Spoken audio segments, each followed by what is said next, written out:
Assalamualaikum warahmatullahi wabarakatuh.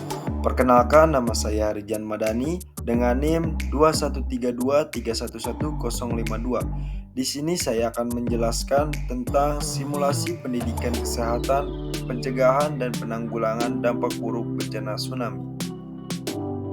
Tsunami disebabkan oleh adanya perubahan atau deformasi pada dasar laut. Peristiwa deformasi pada dasar laut dapat disebabkan oleh adanya gempa bumi tektonik dengan magnitudo lebih besar dari 7 dan kedalaman sumber gempa kurang dari 70 km. Letusan gunung berapi di dasar laut, longsoran yang terjadi di dasar laut atau longsoran di darat yang masuk ke dalam laut, dan meteor yang jatuh ke laut. Ketinggian tsunami di laut relatif lebih rendah, namun memiliki kecepatan yang sangat tinggi. Semakin mendekati daratan, tinggi gelombang tsunami akan semakin meningkat, namun kecepatannya akan semakin berkurang. Mitigasi bencana tsunami adalah langkah penting untuk melindungi masyarakat dan mengurangi dampak buruk bencana. Beberapa langkah mitigasi utama meliputi pemetaan wilayah rawan tsunami. Pemerintah bekerja sama dengan pakar geologi untuk mengidentifikasi daerah pesisir yang paling berisiko. Peta ini menjadi dasar untuk menentukan prioritas perlindungan dan pembangunan infrastruktur tangguh. Pembangunan jalur evakuasi dan tempat pengungsian. Jalur evakuasi yang jelas dan tempat pengungsian yang terletak di dataran tinggi memungkinkan masyarakat menyelamatkan diri dengan cepat saat terjadi tsunami. Pemasangan sistem peringatan dini.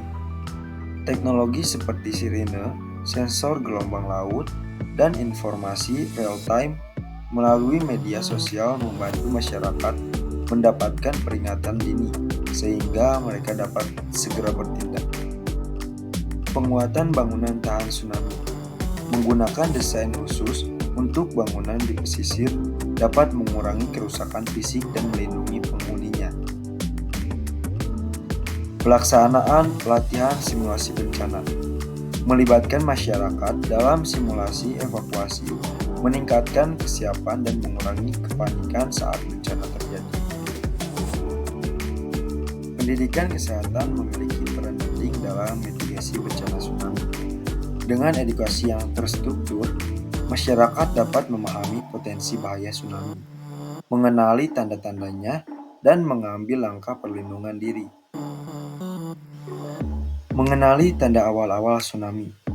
Setelah gempa bumi besar, masyarakat harus waspada terhadap tanda seperti surutnya air laut secara tiba-tiba atau suara gemuruh yang tidak biasa. Langkah penyelamatan diri. Segera mencari tempat tinggi dan menjauhi pantai setelah gempa. Mengikuti jalur evakuasi yang sudah ditentukan adalah langkah terbaik untuk menyelamatkan diri. Pentingnya tas siaga bencana. Masyarakat diajarkan untuk menyiapkan tas berisi makanan, air, obat-obatan, senter, dokumen penting, dan perlengkapan lainnya yang dibutuhkan dalam keadaan darurat. Pelatihan pertolongan pertama. Edukasi tentang CPR, penanganan luka, dan cara menolong korban cedera membantu masyarakat berkontribusi dalam penyelamatan. Pemberdayaan masyarakat adalah kunci keberhasilan dalam mitigasi bencana tsunami. Dengan memperdayakan masyarakat, kita membangun komunitas yang tangguh dan mandiri. Pemberdayaan masyarakat melibatkan pembentukan tim relawan siaga bencana.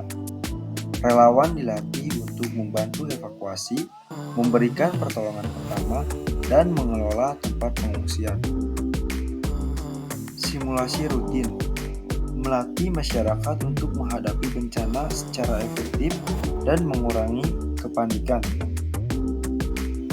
Pengelolaan posko pengungsian. Masyarakat dilibatkan dalam pengelolaan logistik, sanitasi, dan distribusi bantuan untuk memastikan kebutuhan pengungsi terpenuhi. Partisipasi perempuan dan kelompok rentan Dengan memberikan pelatihan kepada seluruh anggota masyarakat, semua orang memiliki peran dalam menghadapi bencana.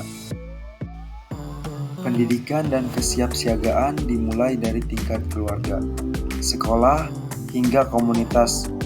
Langkah ini memastikan bahwa setiap individu tahu apa yang harus dilakukan sebelum, selama, dan setelah tsunami terjadi. Langkah pendidikan dan kesiapsiagaan meliputi simulasi di sekolah. Siswa diajarkan cara mengenali tanda bahaya dan mengikuti jalur evakuasi secara tertib.